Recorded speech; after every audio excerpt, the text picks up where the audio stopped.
भूर्भुवः स्वः तत्सवितुर्वरेण्यं भर्गो देवस्य धीमहि धियो यो नः प्रचोदयात्। ॐ सहना भवतु सहनौ भुनक्तु सह वीर्यं करवावहै तेजस्विनावधीतमस्तु मा विद्विषावहै। ॐ शान्तिः शान्तिः शान्तिः। ॐ a subject of my own practice, something which day and night, especially during the moments when I am into my upasana, comes forward into the forefront of my thoughts each day, every day is about Vairagya. This teacher has experienced that unless we are able to develop Vairagya at will, not by a forced abandonment of desires, but willingly, thoughtfully, deep within, when we observe Vairagya, which is different than renunciation. It's more about detachment. One gathers more of equanimity, harmony, and control upon thoughts. And that is the most important state for any seeker who wants to plunge within and associate with the new dimension of experiences within. Unless you are able to observe stillness within, a harmony within, one cannot further, even if decades together go on, yet nothing comes your way. And Vairagya is not something easy which one can willingly afford to observe within one's own self. It's not renunciation, as I said. There are at times desires that we are forced to leave on account of maybe deprivation, maybe inability, and maybe because at times we are not aware about many aspects about our own self. It happens so.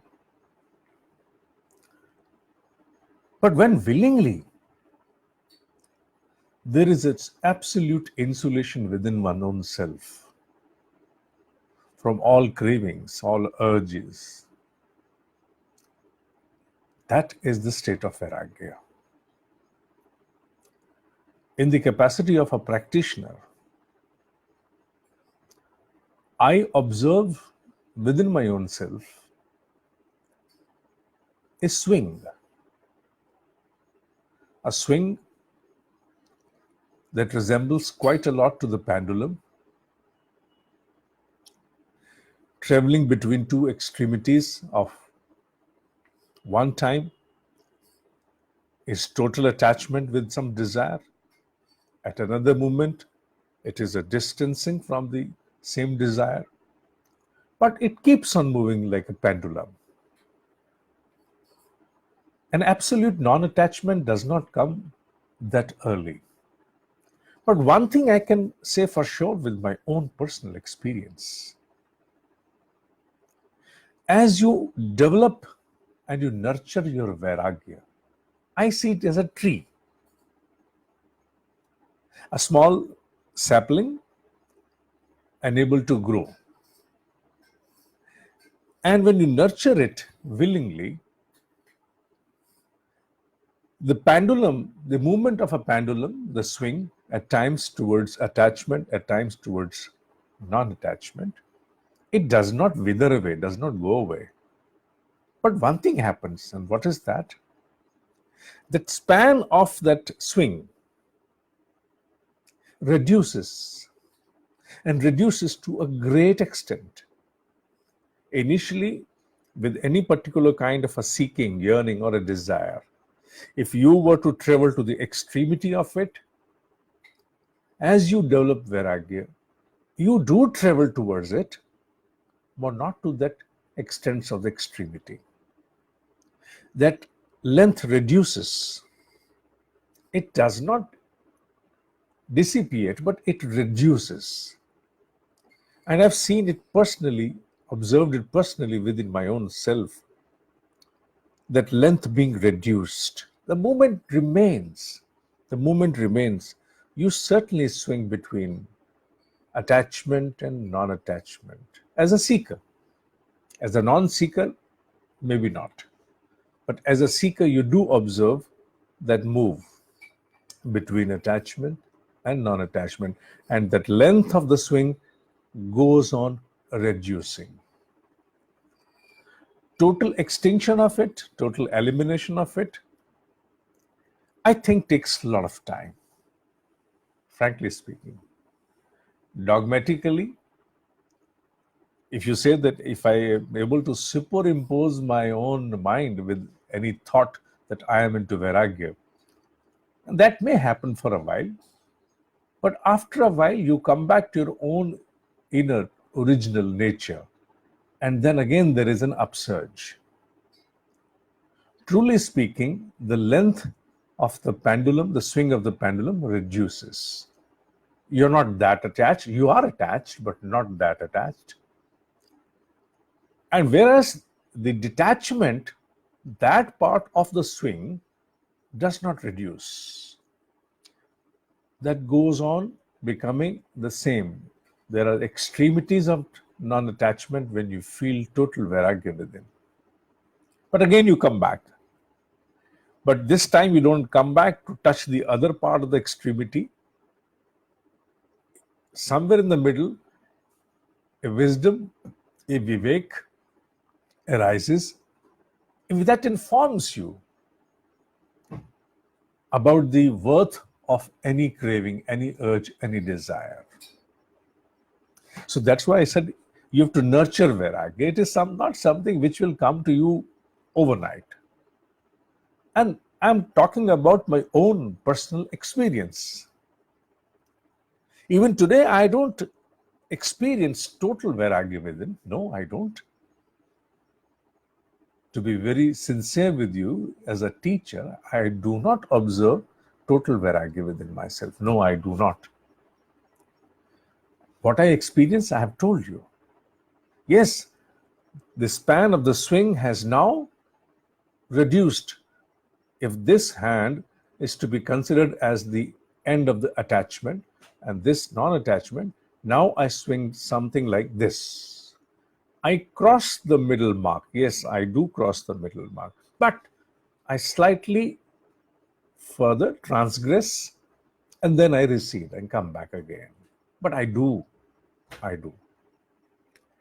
And I have observed the outcome of it. Why is Vairagya essential for a seeker?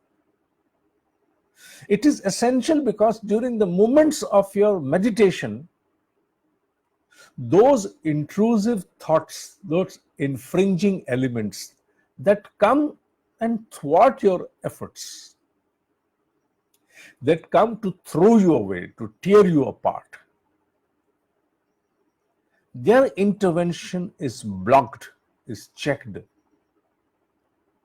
is stopped to a great extent.